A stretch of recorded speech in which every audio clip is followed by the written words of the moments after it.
चीनी एकादशी चैत्र कृष्ण पक्ष। अर्जुन बोला, हे मधुसूदन, मैं ज्यो ज्यो एकादशियों के व्रतों की कथाएं सुन रहा हूँ, त्यों त्यों अन्य एकादशियों के व्रतों की कथाएं सुनने की मेरी उत्सुकता बढ़ती ही जा रही है। हे श्री कृष्ण, अब कृपा कर आप चैत्र मास के कृष्ण पक्ष की एकादशी के बारे में बतलाइए।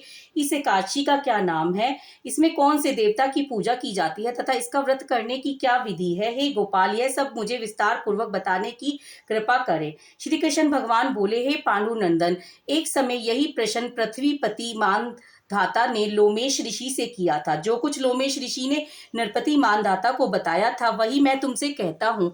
धर्म के गुहतम रहस्यों के ज्ञाता राजा मानधाता ने लोमेश ऋषि से पूछा, हे ऋषि, मनुष्य के पापों का मोचन किस प्रकार संभव है। कृपा कर कोई ऐसा सरल उपाय बताएं जिससे सहज ही पापों से छुटकारा मिल जाए। लोमश ऋषि बोले, हे राजन, चैत्र मास के कृष्ण पक्ष की एकादशियों का नाम पाप मोचिनी है। उसके व्रत के प्रभाव से मनुष्यों के अनेक पाप नष्ट हो जाते हैं। मैं तुम्हें इसकी कथा सुनाता हूँ, ध्यानपूर्वक सुनो। प्राचीन काल में चैत्र रथ नामक एक वन था। उसमें अप्सराएं किन्नरों के साथ विहार करती थी।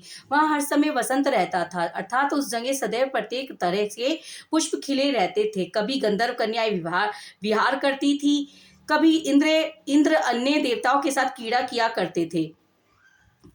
उसी वन में मेघावी नाम के एक ऋषि भी तपस्या में लीन रहते थे। वे शिव भक्त थे। एक दिन मंजू घोषा नामक एक अप्सरा ने उनको मोहित कर उनके निकटे का लाभ उठाने की चेष्टा की। इसके लिए वह कुछ दूरी पर बैठकर वीणा बजाकर मधुर स्वर में गाने लगी। उसी समय कामदेव भी शिव भक्त उन मुनि को जीतने का प्रयास करने लगे। कामदेव ने उस सुंदर अप्सरा के भ्रू का धनुष बनाया, कटाक्ष को उसकी प्रत्यंचा डोब बनाई तथा और उसके नेत्रों को उस मंजू घोषा अप्सरा का सेनापति बनाया। इस तरह कामदेव अपने शत्रु भक्त को जीतने को तैयार हुआ। उस समय मेघावी मुनि भी युवा तथा हष्टपुष्ट थे। उन्होंने यज्ञोपवीत तथा दंड धारण कर रखा था। वे दूसरे कामदेव के समान प्रतीत होते थे। उस मुनि को देखकर कामदेव के वश में हुई मंजू घोषा ने धीरे धीरे मधुर वाणी से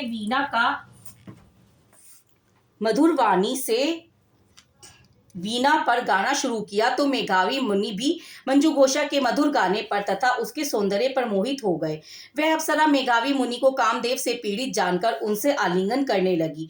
मेघावी मुनि उसके सौंदर्य पर मोहित होकर शिव रहस्य को भूल गए और काम के वशीभूत होकर उसके साथ रमण करने लगे। उस मुनि को काम के वशीभूत होने के कारण उस समय दिन रात का कुछ भी ध्यान न रहा और बहुत समय तक वे रमण करते रहे। तदुपरांत मंजू घोषा उस मुनि से बोली, हे मुनि, अब मुझे बहुत समय हो गया है, अतः स्वर्ग जाने की आज्ञा दीजिए। उस अप्सरा की बात सुनकर मुनि बोले, हे सुंदरी, संध्या को तो आई हो, प्रातःकाल होने पर चली जाना। मुनि के ऐसे वचनों को सुनकर अप्सरा उनके साथ रमण करने लगी। इसी प्रकार उन्होंने साथ साथ बहुत समय बिताया। फिर मंजू घोषा ने मेघावी मुनि से कहा, हे देव, अब आप मुझे स्वर्ग जाने की आज्ञा दीजिए। इस प्रकार फिर मुनि ने कहा, हे सुंदरी, अभी तो कुछ समय व्यतीत नहीं हुआ, अभी कुछ समय और ठहरो। इस पर अप्सरा बोली, हे मुनि, आपकी रात्रि तो बहुत लंबी है। आप स्वयं ही सोचिए कि मुझे आपके पास आए कितना समय हो गया। अब और अधिक समय ठहरना क्या उचित है। उस अप्सरा की बात सुनकर मुनि को समय का बोध हुआ और वे गंभीरता पूर्वक विचार करने लगे।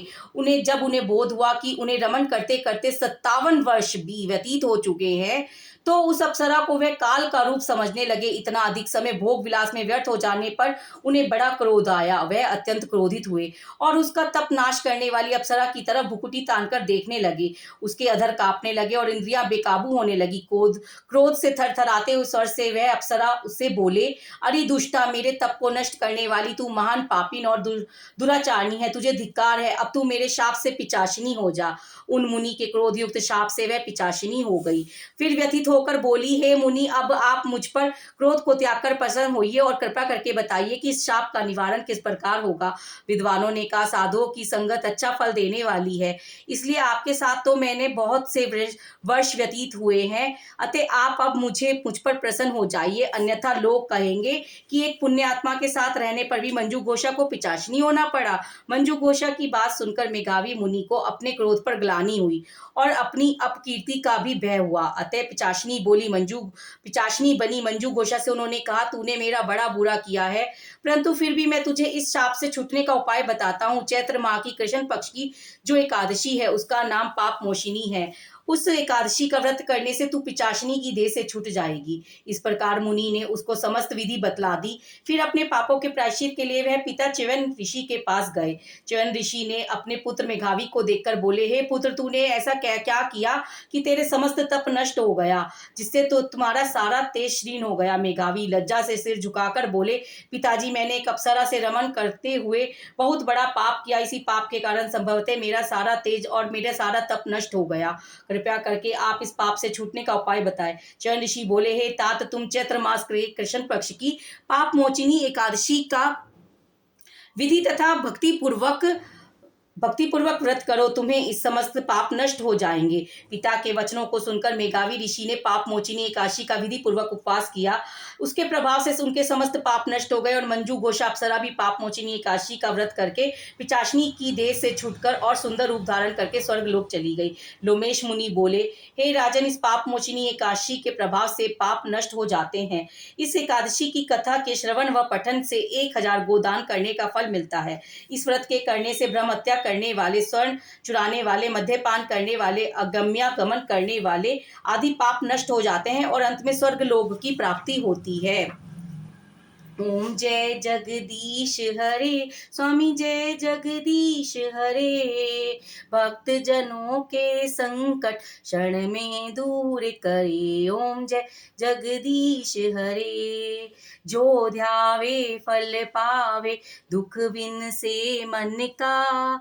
सुख संपत्ति घर आवे, कष्ट मिटे तन का। ओम जय जगदीश हरे। मात पिता तुम मेरे, शरण गहूँ मैं किसकी।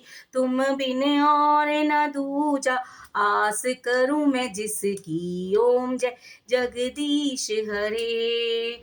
तुम पूरन परमात्मा, तुम अंतर्यामी।